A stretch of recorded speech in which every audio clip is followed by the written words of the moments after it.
विष्णु कहते कृष्ण कहते राम कहते तो से सकल घटे घटे विराजमान करछंती घटे घटे ही अष्टादश चिन्ह दशी पोक आरे दशी पोकादि सर्वठारे पूर्ण थिले गुरु सेवा निश्चय जानिबा नहिले तो भा भारे से कजल कालिया काईच मालिया चरण को मन जाए चरण को मन कहीं जाऊनी ना मन जो विषयार अभिमुखे दौड़े से भगवान कौन अच्छा ईश्वर कौन अच्छा कि गुरु गुरुजन कौन अच्छा भक्ति कौन भाव कौन ताकू लक्ष्य करें जीव कारण कामांध मोहरे पड़ी सकल भूली जाए ताकू यदि किए ता प्रारब्ध वशत किए चेते देला रे सेठी जेमती संसार भितरे रास्ता रे जाउछंती रज्जु एवं सर्प देखा जाउची जहां सत्य नुहे ता अंधार में जाउतवा जदि गोटे रज्जु अर्थात दौड़ी पड़ी जाइछि पाळ दौड़ीटी हठात जदि चिक चिक कोन लागि गला ताकू जे सपडे जदि आलू देखेदवा आलू जो देखेदवा कौन हम नहीं रजुटा को ठाकुर कहले पाळ दौड़ी की सर्प भावुछु पाळ दौड़ी की साप भाविकी डरिकी मरुछु ए भय केतବେଳେ दूर हबो ना भगवान शरणापन्न हेले दूर हबो भगवान शरणापन्न को रास्ता कौन ना कोइल साधु संग शांतिर कारण सहज सूत्र मिलती सत्यनारायण शांति अर्थात साधु संग कहले कौन सबुदिन बाबाजी आसी प्रवचन करते नाई नहीं तुम्हें ही बाबाजी तुम्हें ही साधु ठाकुर कहले बेलु साधु संग बसी करे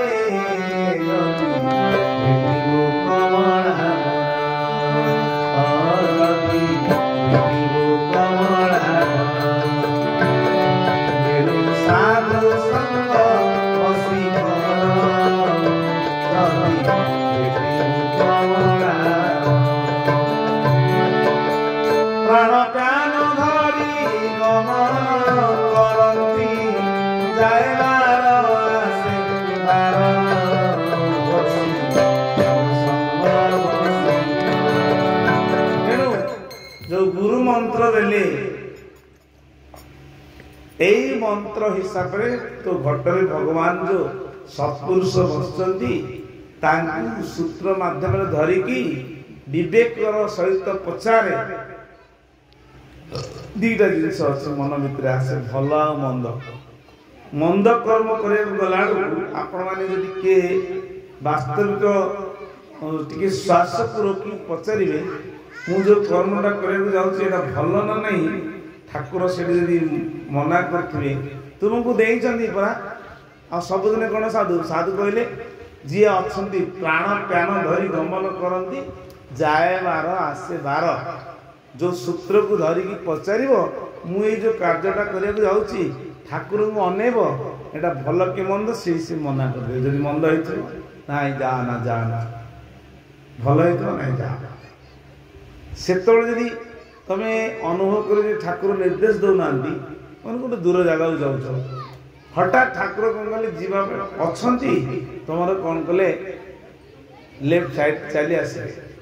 जीवनी जदि जीव अर्थ निर्देश दौना तुम जीव हाँ म सब कौन देख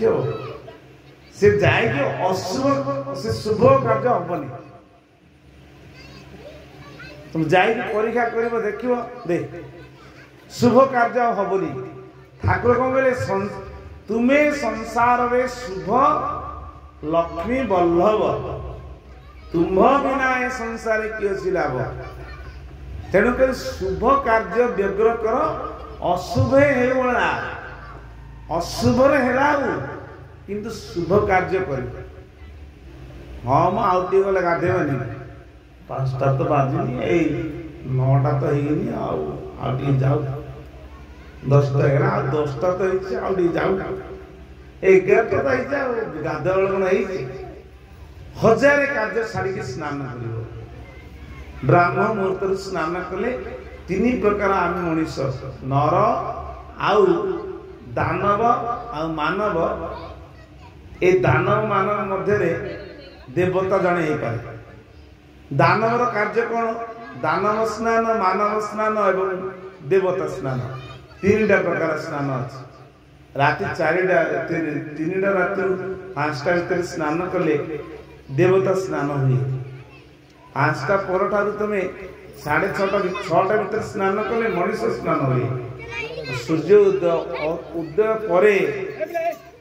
स्नान कर दानव स्नान कर तेणुक सब कार्य गुड़ा अमंगल है परिश्रम है कौटे के कौन असुविधा होगा कौटे जब राति अनिद्रा होगा सी अलग कथा कि रोग होती शरीर असुस्थ होती सी अलग कथा छोट छुआ सी अलग कथा जाणिक तुम जब जिते लेट कर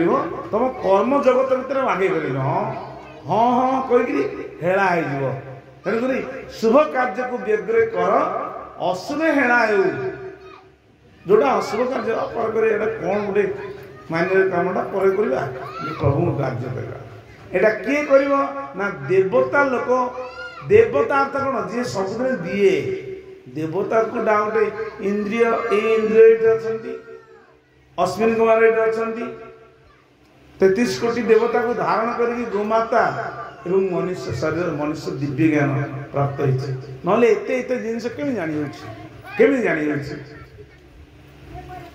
तेणुक देह थिले सर्व पाई देह गले सर्व आउ मिल कि देहटा थिले सिना प्राप्त हे देहटा गला पर आउ खोजले मिलबनी तेणुक देह थिले ही शुभ कार्य कर दे हाँ प्रत्येक कार्यटा को तोते समर्पण करे ठाकुर भाव किए क्या ना हकार सकार मध्य प्रभु विराजमान कर कर्म गुड़ा दे तेरे मुक्ति हो मुक्ति कहले कौन मुक्ति कहले कहीं वैकुंठ पड़ाए वैकुंठ पूरा आउ कौन नहीं वैकुंठ पूरा ठाकुर कहले घटर तो तुही वैकुंठ तुही एड़े हटिया से नंदसूत जय गोपीनाथ गोपे हेलपरा तुम्हें कृष्ण जात घटर तुई कौन कहले घटर तुई एवं वैकुंठ तुई जो समर्पण करवा सूत्रटा एठी देले से सेठी पाइबे